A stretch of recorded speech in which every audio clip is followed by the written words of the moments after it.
प्रणाम राजमाता। आपने मुझे बुलाया? हाँ विशाखा, हमने ही तुम्हें बुलाया है। क्या तुम्हें पता है, ये असुरगण, ये राक्षस स्वर पर आक्रमण करने की योजना बना रहे हैं? जी राजमाता, मैं जानती हूं।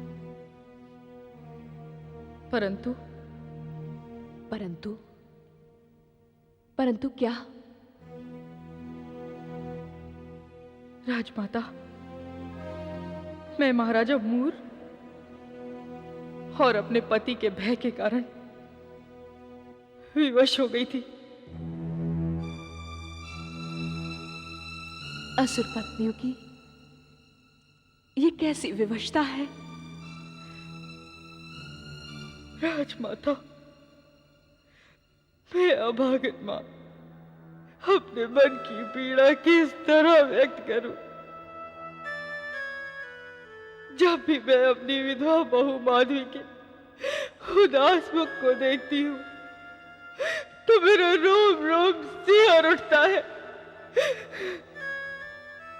मैंने तो अपने इकलौते पुत्र की भयानक मौत के दुख को मन मार कर किसी तरह पचा लिया है।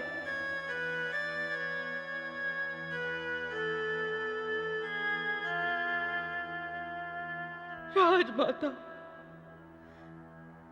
मैं आपके सामने हाथ जोड़ती हूँ, आपके कदमों में नतमस्तक होकर विनती करती हूँ मैं आपसे, कृपया इस युद्ध की अग्नि को यही रोक लीजिए। सोचिए, मेरी तरह आप भी एक इकलौते पुत्र की माता हैं।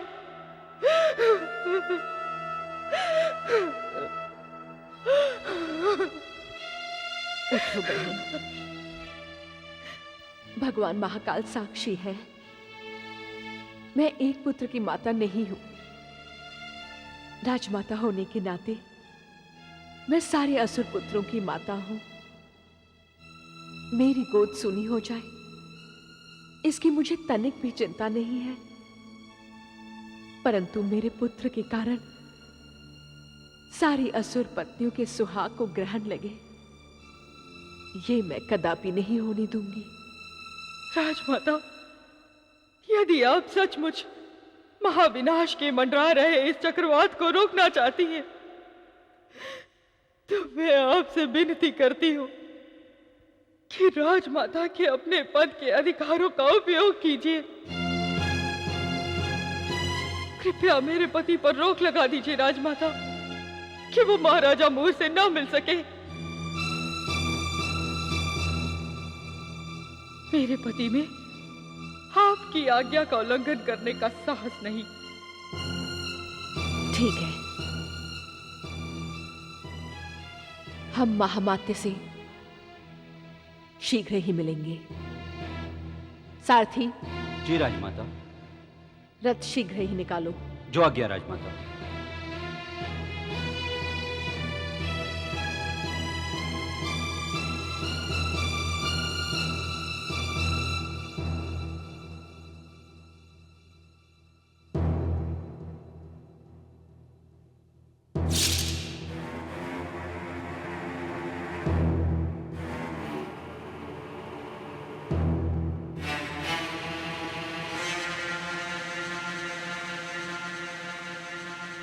ससुर जी, ये आप क्या कर रहे हैं? पुत्रवधू माधवी, तुम्हारी सास हमें छोड़कर राजमाता के पास चली गई तो जाने दो। अब तुम ही हमें हंसते हुए विदा करो।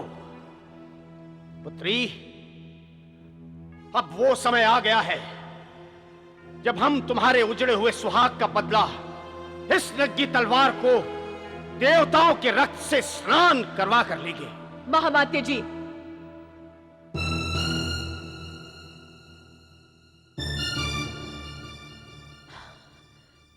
महामात्य जी, धरती के कितने निर्दोष मानवों की हत्या करने के बाद भी आपकी रक्त की प्यास अभी तक नहीं बुझी? क्षमा करें राजमाता, ये रक्त की प्यास नहीं है, अपितु असुरों के अधिकार का प्रश्न है। हमें आज ही राज्यसभा में असुरों के परम शत्रु देवताओं से स्वर्ग का अधिकार छीनने का निर्णय लेना है। महाबली राजा मूर राज्यसभा में हमारी प्रतीक्षा कर रहे हैं। कृपया आप हमें शीघ्र ही आशीर्वाद दें। महामात्य जी, कृपया अपनी तलवार मयान में रख दे और अपनी घृणा और बदले की आग पर प्रेम और अहिंसा का अमृत छिड़ककर उसे शांत करें।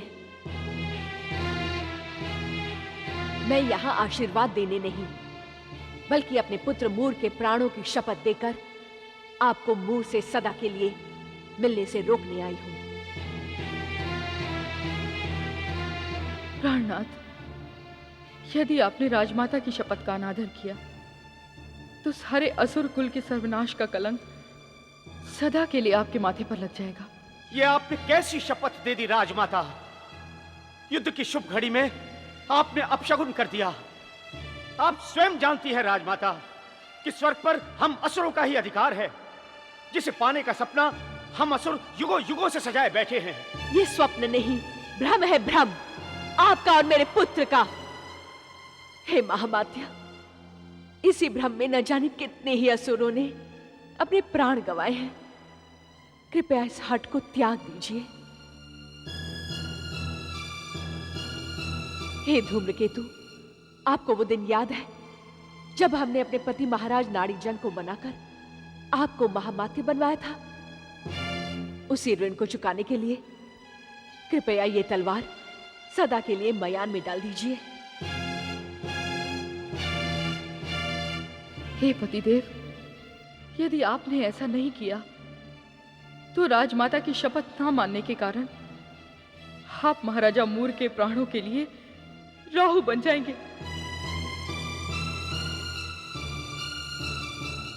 हे स्वामी, महाराजा मूर भी मेरे और आपके इकलौते मरे हुए पुत्र के समान ही राजमाता के इकलौते पुत्र हैं। राजमाता की गोद सुनी करने का कलंक आप अपने माथे पर मत लीजिए, मत लीजिए स्वामी। मैं कहती हूं ये तलवार शीघ्र ही मयान में डाल दीजिए। ये राजमाता का आदेश है।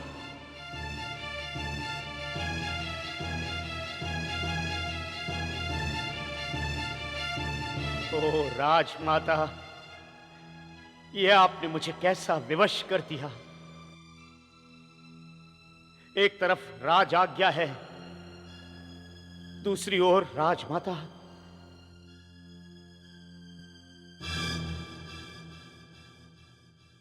और आज के बाद आप इस घर की चौखट के बाहर पैर नहीं रखेंगे।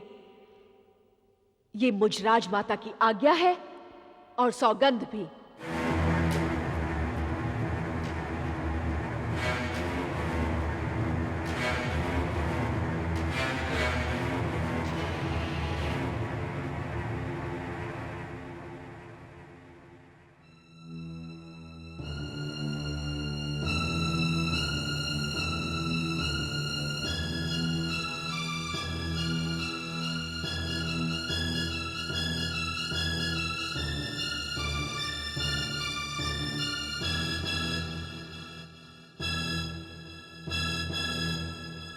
कहो, मैं पूछता हूं, उत्तर क्यों नहीं देते? महामात्य धूम्रकेतु क्यों नहीं आए? क्या उन्हें मालूम नहीं कि हमें आज ही दुष्ट देवताओं पर आक्रमण करने का निर्णय लेना है? पता नहीं महाराज, किंतु महामात्य तो स्वयं स्वर्ग पर चढ़ाई करने हेतु उतावले हो रहे थे। यही रहस्य तो समझ में नहीं आ रहा है महाराज। हमने दो दो बार उनके घर पर सेवक भेजे, परंतु वे घर से बाहर ही नहीं निकले। एक दास से उन्होंने ये कहलवाया कि अब वे राजसभा में उपस्थित नहीं हो सकते। न जाने उनकी क्या विवशता है महाराज। ऐसा कौन सा पहाड़ टूट पड़ा है उन पर? हमने उन्हें अधिक सम्मान देकर मस्तक पर बिठा लिया। क्या उसका अहंकार हो गया है उन्हें?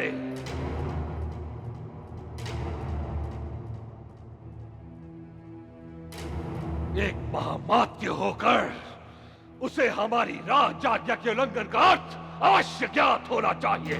एक बार फिर जाओ और उस बूढ़े महामात्य को खींच कर यहाँ ले आओ। उससे कहना कि ये हमारी अंतिम राज आज्ञा है। जो आज्ञा महाराज।